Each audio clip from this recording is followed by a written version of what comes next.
Hello everybody and welcome to my kitchen garden.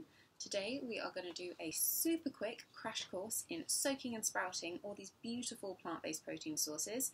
So here I've got things like lentils and different beans, I've got some oats, I've got some nuts and I've got some brown rice. So we know that having lots of plant-based protein in our diet is good for our health because they contain lots of vitamins and minerals, lovely fibre and a host of other things. What a lot of people will say to me is if I say to them, I want you to have nice lots of beans and all this kind of thing, they go, oh my goodness, if I eat beans, I get so bloated and so gassy, I can't do it. So, why is this happening? Well, let's think about a little bit of, biology style situation. If we think about these beautiful grains, when they're growing in the wild, they need to be spread by animals in order to grow somewhere else and continue to proliferate. But if you think about that, that means that an animal needs to eat this, it then needs to wander or fly off somewhere else and then deposit it, still whole and able to grow. So that means that it needs to survive the digestion of that animal. And it's the same with us. So the way that they do this is they have anti-nutrient compounds within the coating of the grain, nut, seed, pulse, etc. So when we then eat them, if our digestion isn't particularly tip-top, it means that we then get things like bloating and gas as our body struggles to break down those compounds. So this brings us on to the topic of today, which we'll start off with soaking. And that is designed to actively decrease those compounds so that when we eat them, we don't have such a hard time, we don't get that bloating. So how do we do this? Now, this is the very scientific bit. It's going to get difficult. We take a lovely big glass bowl like this. We take either a lemon or this apple cider vinegar that I have here. We take our chosen pulse, like these beautiful black beans here.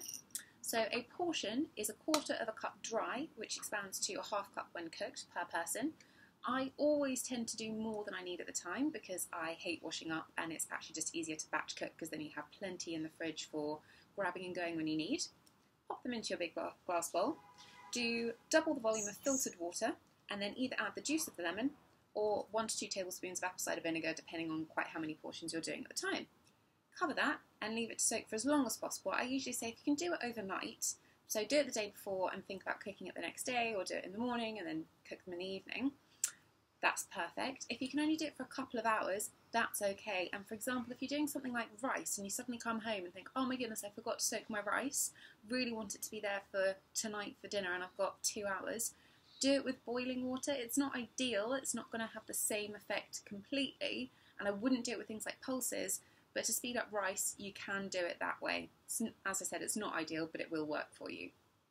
So we've left our beans overnight. They have swelled a little bit and you've noticed a bit of a scum forming on the top. That's the beginning of the breakdown of those anti-nutrient compounds. So we want to get rid of those, drain them, rinse them really well, and then put them in fresh water and cook them as you would. What you've then done is you start off that process, but you've also helped to increase the nutrient content of the food that you're going to eat, because one, your body can break them down more easily, you can absorb them better, but also if you think about it, all of these things would eventually grow into a new plant if they were allowed to.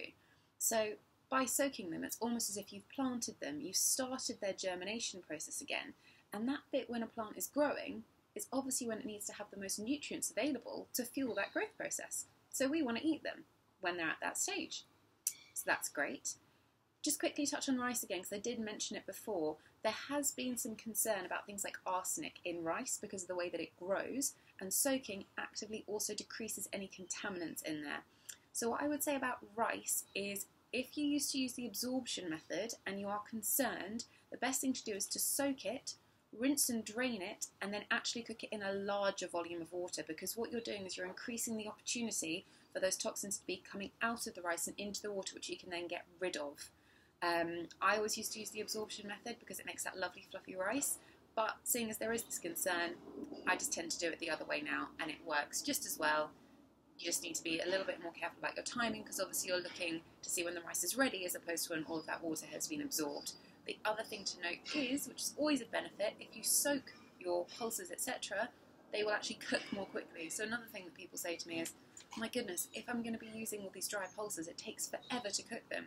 Promise you it doesn't. It will really take at least 10 to 15 minutes off the cooking process if you've soaked them for overnight.